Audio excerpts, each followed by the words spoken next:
Desde a Constituição Federal de 1988, a democracia brasileira aprimora-se quanto às formas políticas e de representações. A questão em pauta é reforma política. Todos sabem que a nova reforma política, já aprovada pela Câmara, segue agora para análise do Senado. E para fazer uma análise acerca dessa nova conjuntura política proposta pela reforma política, aqui comigo o jurista Dr. Aires Furquim Cabral Júnior, grande jurista aqui de Jataí. Dr. Aires, o que de fato propõe essa nova reforma política? Na verdade, a reforma política que está ocorrendo, ela visa atualizar o sistema representativo no país. E como nós estamos efetivamente envolvidos em um momento de extrema delicadeza pela corrupção que alastra o país, é necessário então que você caminhe com as instituições para garantir uma segurança maior ao cidadão.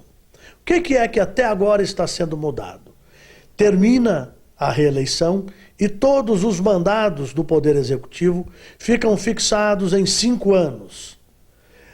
O horário político que hoje permeia em 90 minutos diários passarão a 45 minutos, sendo 20 minutos de uma forma compacta e os outros 25 minutos em pílulas de inserções diárias.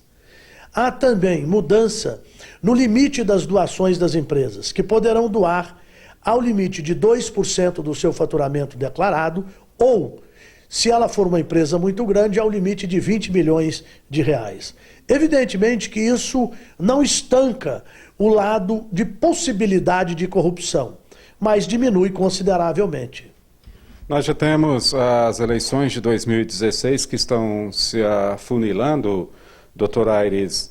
E o senhor acredita ainda na vigência, caso passe pelo Senado, dessa reforma política já nas eleições de 2016?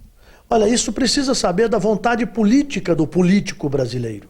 Porque para que isso possa ter valor na próxima eleição, ela precisa de ser aprovada até o mês de setembro. Porque toda regra ou alteração de regra para uma eleição tem que respeitar o período de 1 ano. Então nós temos um prazo exíguo. Eu, em princípio, tenho um pouco de pessimismo com relação a esse prazo já para as eleições municipais do ano que vem.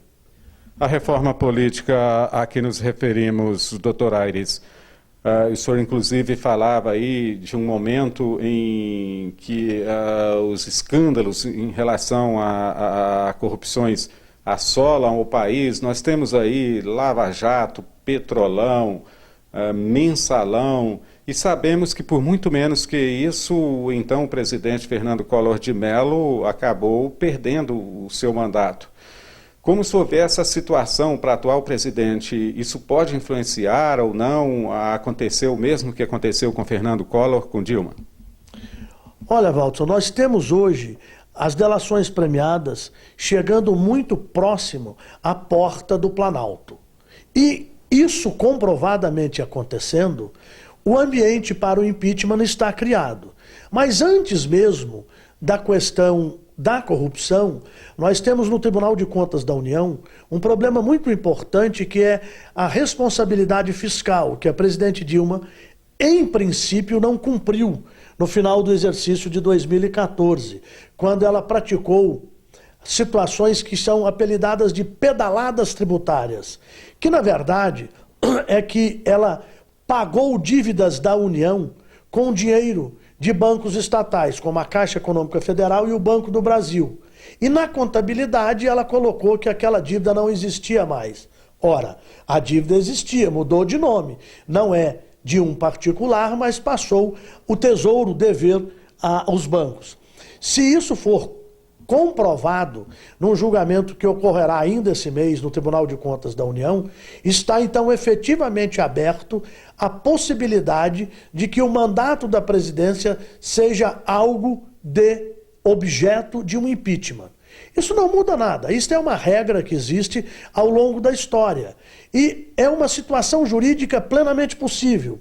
O partido da presidente vem dizer que isso é golpismo.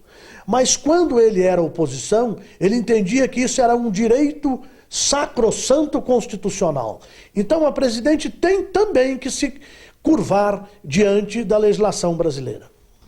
Bom, nós estamos conversando com o Dr. Aires Furquim Cabral Júnior acerca de reforma política, falando da atual situação política do nosso país. Dr. Aires, para a gente finalizar, é um assunto que, obviamente, exige tempo, né?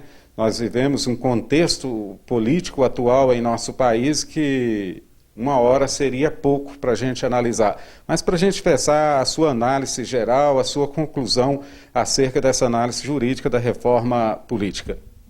Olha, eu sou um tipo de pessoa muito otimista e acredito que reformas são necessárias constantemente e, se possível, não violentas e sem rupturas. Então, é uma forma de caminhar. Se nós mudamos agora as regras, aprimoramos e se mantermos esta evolução constantemente, nós vamos chegar dentro de um espaço de tempo onde a coletividade, onde o cidadão seja amplamente respeitado e acatado nos seus direitos. Até porque situações de rupturas muito violentas acabam gerando muito mais violência do que propriamente direitos e condições de estabilidade para o povo brasileiro. Mais uma vez, muito obrigado ao Dr. Aires Furquim, que fez essa análise jurídica para a gente acerca dessa nova reforma política proposta em nosso país. Lembrando mais uma vez que já aprovada pela Câmara, segue agora para análise do Senado, onde deverá ser votada e, conforme colocou no início de sua análise o jurista, é esperar agora o bom senso político brasileiro na aprovação dessa reforma. Voltamos aos estúdios do Jornal Local.